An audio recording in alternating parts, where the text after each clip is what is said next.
students, welcome back once again to Legal Edge by Top Rankers, and we recently started a series that is Top 10 NLUs of India Scholarship Guidelines.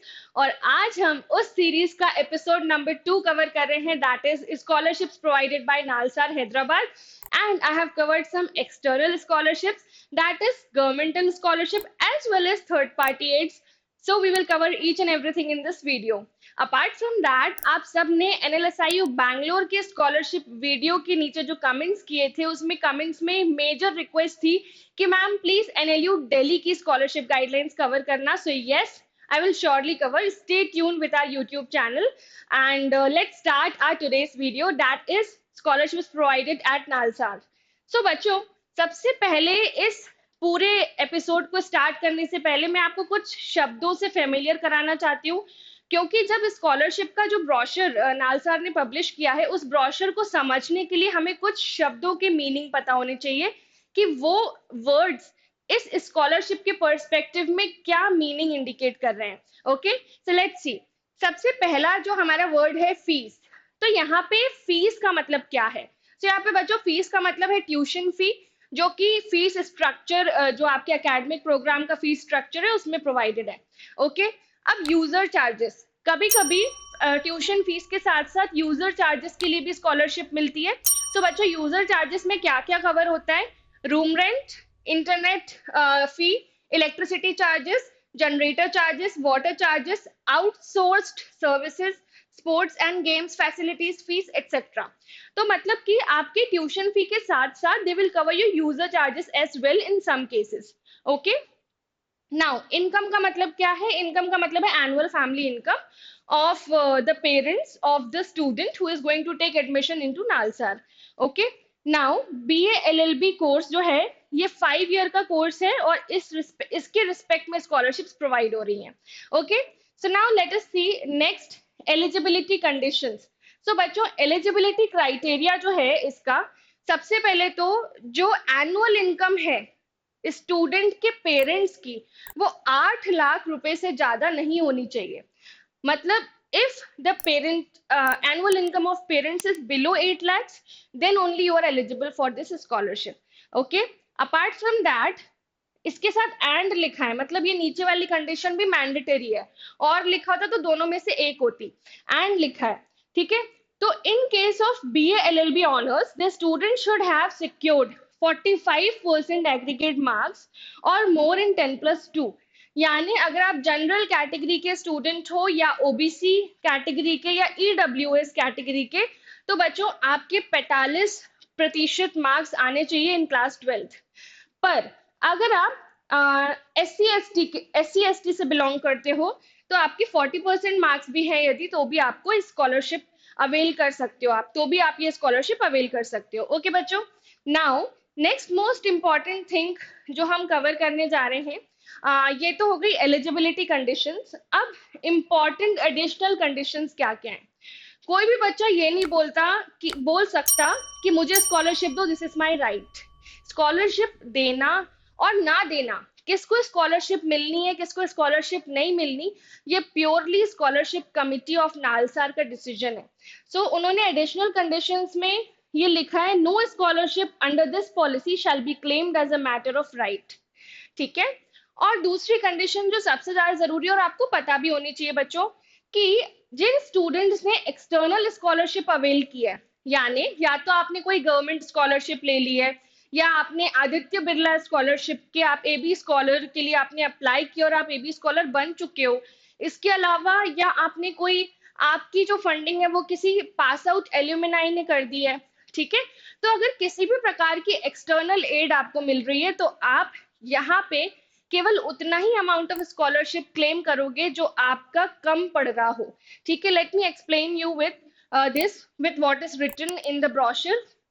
Students who avail external scholarship shall also be eligible to avail a scholarship under the provisions made by these regulations. Such scholarship shall be calculated with respect to the extent of tuition fee not covered by the external scholarship. मान लो कि tuition fee है 1,50,000 और government ने आपको 90,000 दे दिए. ठीक है. तो बचे हुए नालसार देगी. ठीक है. तो आपको ये समझना है कि अगर एक्सटर्नल स्कॉलरशिप आपको मिल चुकी है, तो जितनी स्कॉलरशिप का अमाउंट ट्यूशन फी में आपको नहीं मिला है वो नालसा विल प्रोवाइड। ओके, यहाँ पे इन लोग ने एक एग्जाम्पल के थ्रू भी समझाया है। Miss ABC has a family income of less than 1 lakh rupees. तो बताओ एलिजिबल है या नहीं? यस, एलिजिबल है। 8 लाख से कम है ना, लेस देन 1 लाख रुपीज है, ठीक है, तो आप एलिजिबल हो, दस making them eligible for financial aid of 100%। यहाँ पे आपको पूरी की पूरी ट्यूशन फी आपकी वेव होगी, ठीक है। अब यहाँ पर assume that the tuition fee is 1,30,000 rupees. मान लो कि बच्चे की जो अकेडमिक प्रोग्राम के हिसाब से ट्यूशन फी है वो है 1,30,000, ठीक है, but also has an external scholarship of 90,000। मान लीजिए कि तेलंगाना गवर्नमेंट ने पोस्ट मैट्रिक स्कॉलरशिप के अंदर उसे 90,000 रुपीज ग्रांट किए हैं, ठीक है, as aid of his tuition fee, ठीक है। तो बचे हुए जो 40,000 है, 1,30,000 टोटल ट्यूशन फी थी, 90,000 सरकार ने दे दिए, 40,000 नालसार यूनिवर्सिटी हैदराबाद बच्चे को प्रोवाइड करेगी, ठीक है। तो यानी आपको मिलना उतना ही पैसा है, ठीक है, पर ऐसा नहीं होगा कि एक्सटर्नल स्कॉलरशिप मिल गई और यहाँ से भी आपको उतना ही अमाउंट मिल जाएगा, नो, आपकी जितनी ट्यूशन फी है उस अमाउंट की स्कॉलरशिप मिलेगी, ठीक है बच्चों। नाउ सबसे इंपॉर्टेंट बात जो आप मुझसे सब पूछते रहते हैं, मैम ये स्कॉलरशिप का फॉर्म कब भरना होता है? तो let's see the deadlines. Scholarship application forms are made available to the applicants in the first week of July, ठीक है, और 1 week after the completion of admissions. अब डिपेंड करता है कि एडमिशन कब हो रहे हैं। कई बार ऐसा होता है कि क्लैट का जब एग्जाम होता है उसके बाद जब एडमिशन होते हैं, लिस्ट वगैरह आती है, वो टाइम टेकिंग प्रोसेस हो जाता है, इट एक्सटेंड बियॉन्ड जुलाई। तो जब आपका एडमिशन होता है ना, उसके एक हफ्ते के अंदर अंदर आपको ये फॉर्म सर्कुलेट हो जाते हैं। अब आपके मन में आएगा मैम ये फॉर्म मिलते कहाँ है? यूनिवर्सिटी अपनी वेबसाइट, जो उनकी ऑफिशियल वेबसाइट है, वहां नोटिफिकेशन द्वारा ये फॉर्म्स पब्लिश करती है, एज वेल एज आपको क्लासेस में बताया जाता है। आप जब यूनिवर्सिटी जाते हो आपको सब लोग इस बारे में अवेयर करते हैं। Okay, now provided that in case the student is admitted after the closure of admissions.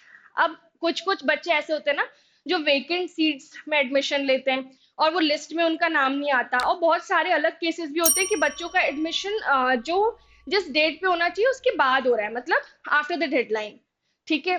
तो उस केसेस में कमिटी ये इंश्योर करती है कि उस बच्चे को प्रॉपर स्कॉलरशिप की पूरी इंफॉर्मेशन दी जाए and he will get a chance to apply for that application form, to get that application form and avail this scholarship. Okay, if eligible, eligibility criteria you already know, 8 lakh, 45%, 40%, 45 for general, OBC, EWS and 40 for SC ST. Okay बच्चों, now 3 weeks time is given to the applicants. आपको जब application form भरना है उसके लिए आपको 3 हफ्ते दिए जाते हैं, यूनिवर्सिटी की नोटिफिकेशन से 3 वीक्स, ठीक है। और जो बच्चों का एडमिशन बाद में हुआ होता है उनको फिर उस डेट से 3 वीक्स दिए जाते हैं। Okay, now applications can be made offline as well as online. Up there are some students who who come late to Nalsar, so उनके लिए ऑनलाइन मीडियम भी एप्लीकेबल होता है, बट ये प्रोसेस 3 वीक्स का ही होता है और 3 वीक्स में एक बच्चे को एप्लीकेशन फॉर्म सबमिट करना होता है to the university scholarship committee. Okay, now the university scholarship committee shall make a scholarship disbursal decision within 4 weeks of the deadline by which the applications are received. यानी 3 हफ्ते बाद university scholarship committee सारी applications को देखती है, फिर देखती है कि अच्छा कौन कौन सी एप्लीकेशन ऐसी हैं जो एलिजिबिलिटी क्राइटेरिया में फॉल नहीं होती, यानी हो सकता है 8 लाख से इनकम इनकी ज्यादा हो तो उन एप्लीकेशंस को वहीं साइड कर दिया जाता है। हो सकता है 12th के मार्क्स जो हैं वो 45% और 40% का जो क्राइटेरिया है वो मीट नहीं हो रहा हो, तो वहां पे भी उन एप्लीकेशंस को साइड कर दिया जाता है, ठीक है बच्चों। तो यूनिवर्सिटी क्या करती है, 4 हफ्ते का टाइम लेके प्रॉपर फिर डिसीजन सुनाती है, ठीक है, आफ्टर दोस 3 वीक्स। नाउ बच्चों नेक्स्टली हम देखना चाहते हैं कि हम देख रहे हैं कि एप्लीकेशन प्रोसेस क्या है। जैसे मैंने आपको बैंगलोर में बताया था कि यूनिवर्सिटी नोटिफिकेशन निकालती है, फिर बच्चों को एप्लीकेशन फॉर्म्स मिलते हैं, वो एप्लीकेशन फॉर्म बच्चों को भरने होते हैं।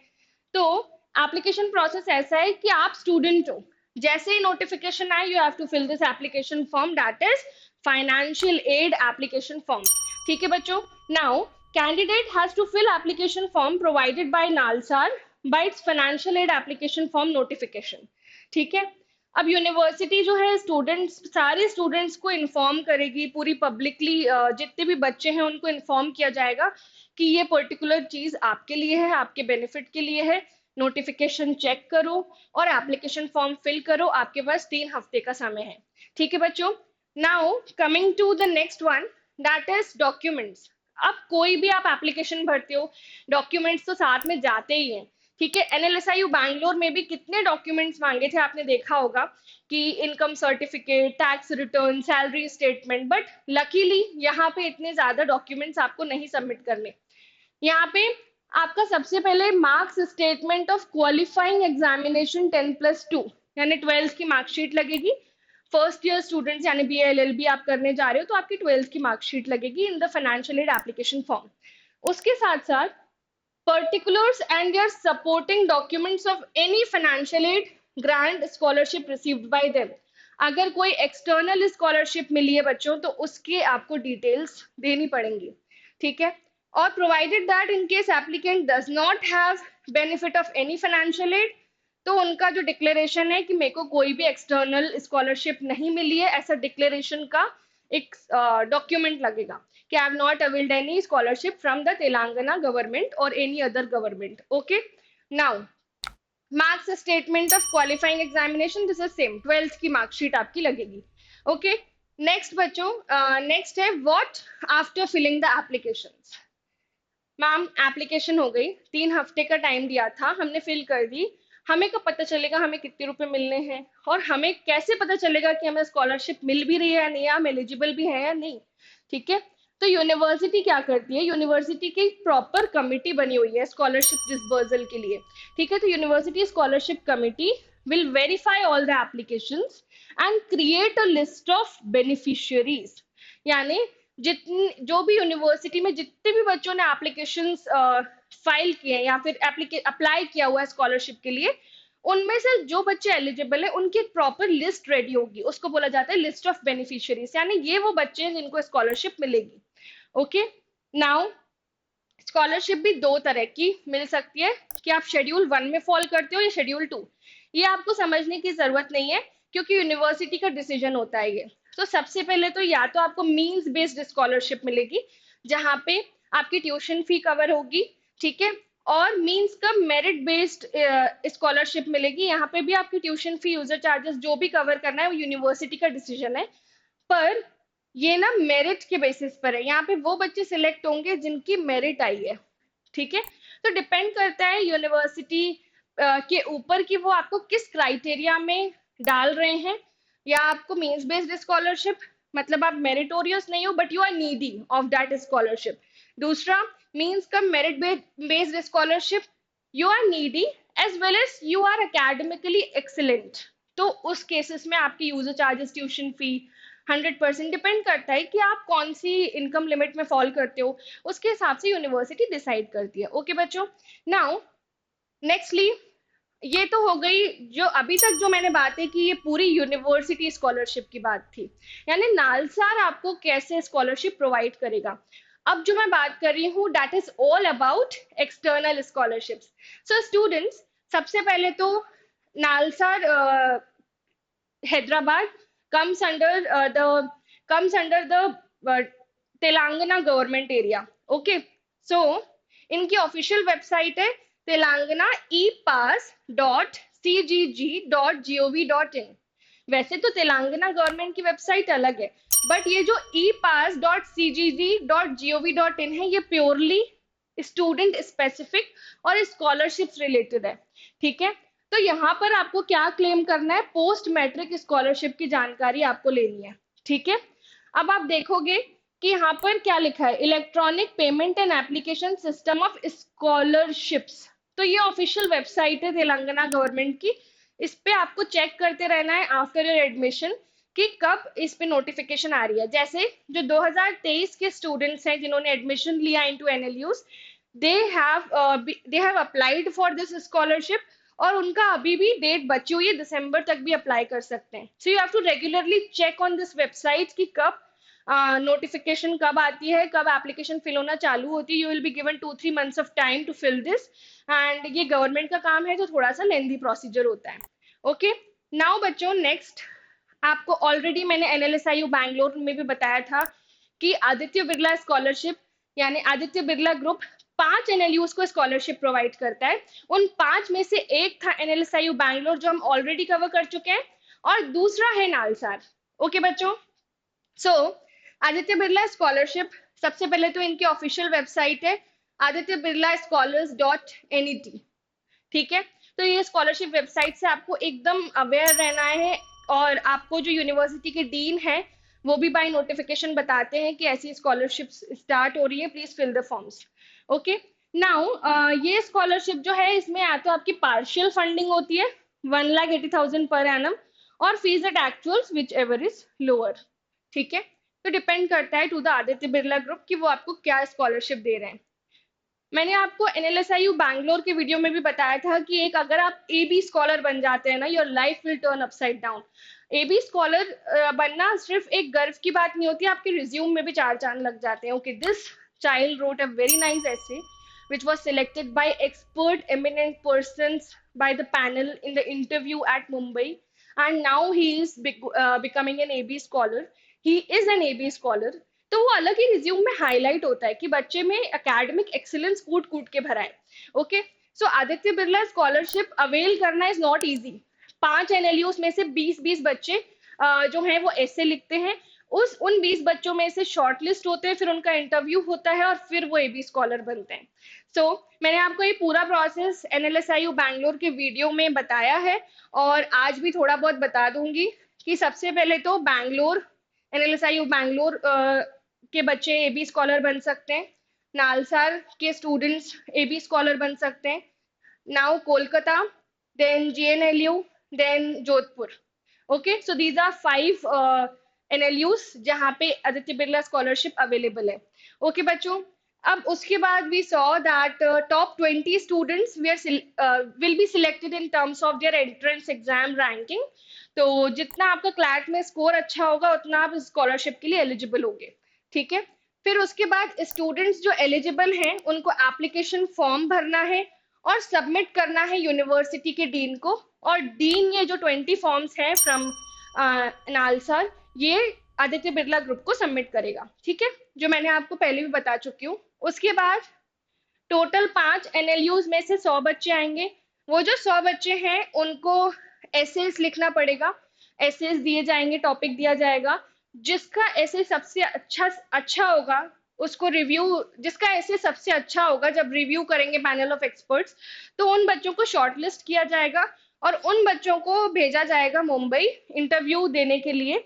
और उस इंटरव्यू में एमिनेंट पैनल ऑफ एक्सपर्ट्स होते हैं, आदित्य बिरला ग्रुप के मेंबर्स, एनएलयूज के चेयरमैन और बहुत सारे लोग होते हैं जो उन बच्चों को सिलेक्ट करते हैं, ठीक है। और जो हकदार हैं उनको आदित्य बिरला स्कॉलरशिप मिल जाती है। 2023 में आदित्य बिरला स्कॉलरशिप इन बच्चों को मिली थी, Abhirami, Rishabh, Sanyukta, these are from GNLU Gandhinagar, Aditi, Aniruddh, Janvi, these are from NALSAR Hyderabad. Okay, then Shri Keerthana also from NALSAR. फिर बैंगलोर से 2 बच्चे, प्रेम एंड ऋषभ, जोधपुर से अनन्या, अवनी, भविता, एंड डब्ल्यूबी NUJS से कोलकाता से अमितेश, मानुज, सिद्धांत and Vaibhav. So these are the students who got Aditya Birla Scholarship in the year 2023. Okay बच्चों, now nextly हम बात कर रहे हैं अब एक दूसरी स्कॉलरशिप गाइडलाइन की जो कि हमारी गवर्नमेंट प्रोवाइड करती है। तो आपको पता है ऑल ओवर इंडिया स्कॉलरशिप की एक ही वेबसाइट है जिसको हम बोलते हैं scholarship.gov.in। आप यूजुअली जब भी फ्री टाइम हो please go through this website and check कि वो क्या क्या स्कॉलरशिप दे रहे हैं। सो बच्चों, सबसे पहले तो यहाँ पर आपको जाना है सेंट्रल स्कीम्स के ऊपर और स्टेट स्कीम्स। स्टेट स्कीम्स में कुछ स्टेट्स में स्कॉलरशिप मिलती है, कुछ में नहीं मिलती। सेंट्रल स्कीम्स में पहले है pre matric scholarship for students with disabilities, ठीक है। So this is not applicable for you. Post matric scholarship was for students with disability. Scholarship for top class education scheme for students with disability. तो ये PWD criteria के बच्चे हैं जिनको scholarship मिल सकती है. इसके बाद अगर आप इन एरियाज में फॉल करते हो तो भी आपको स्कॉलरशिप मिल सकती है. ठीक है बच्चों.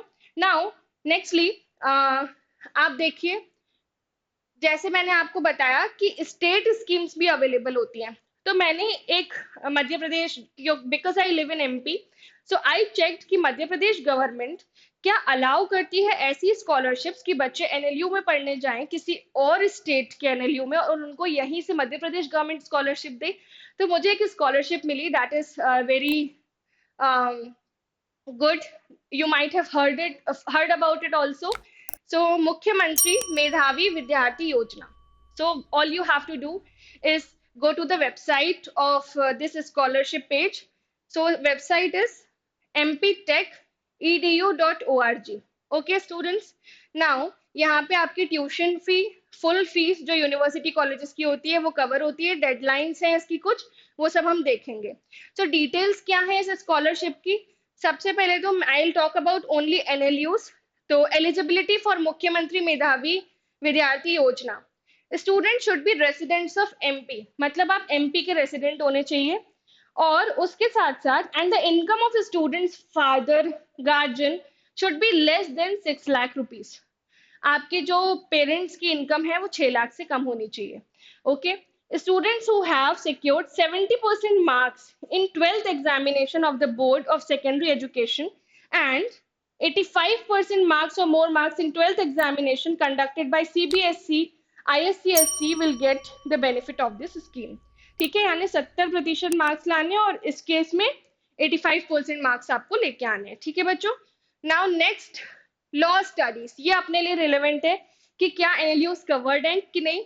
तो एमपी के जो बच्चे हैं, जो एमपी के रेसिडेंट्स हैं, please note the fees payable to the students of the course after class 12th admission in national law universities and Delhi university through CLAT और self conducted examination will be borne by the state government of Madhya Pradesh. यानी आपको बस 12th में अच्छे marks लाने हैं, CLAT clear करना है और ये स्कॉलरशिप के लिए अप्लाई करना है. इनकी वेबसाइट पे डेट्स चेक करते रहना है. ठीक है बच्चों. सो वेबसाइट का नाम क्या है? mptech.edu.org. Full fees and grants will be received for taking admission into a government college or 1.50 lakh for taking admission to non-government college or the actual tuition fee whichever is less. ठीक है. सो ये एक important बात थी जो आपको पता होनी चाहिए to all the MP residents. और बाकी जो स्टेट्स के रेसिडेंट है वो ऐसा नहीं सोचें कि आपके लिए कुछ नहीं है. Go check your website of your scholarship.gov.in. ये वाले आप पेज पे जाना. ठीक है. और यहाँ पे स्टेट स्कीम्स पे क्लिक करना. ठीक है. स्टेट स्कीम्स में जाके यहाँ पे स्कॉलरशिप की डिटेल्स आपको आ जाएंगी. और वेबसाइट कौन सी है? scholarship.gov.in. और अपने स्टेट में चेक करना कि कौन कौन सी स्कॉलरशिप्स अवेलेबल है. जैसे मैंने तेलंगाना की बताई थी, वहां पे पोस्ट मैट्रिक स्कॉलरशिप अवेलेबल है. सेंट्रल लेवल पे भी इतनी स्कॉलरशिप अवेलेबल है. So please have a knowledge of this and avail all this scholarship if you fall into the eligibility criteria. Okay, students. Now, nextly, I have already told that this series is not just a short series. ये series में total 10 videos हैं. इसके अलावा there is a huge request of NLU Delhi scholarship, so I'll cover that as well. So I'll see you in episode number 3, WBNUJS Kolkata. So stay tuned with our YouTube channel, Legal Edge by Top Rankers. Have a good day.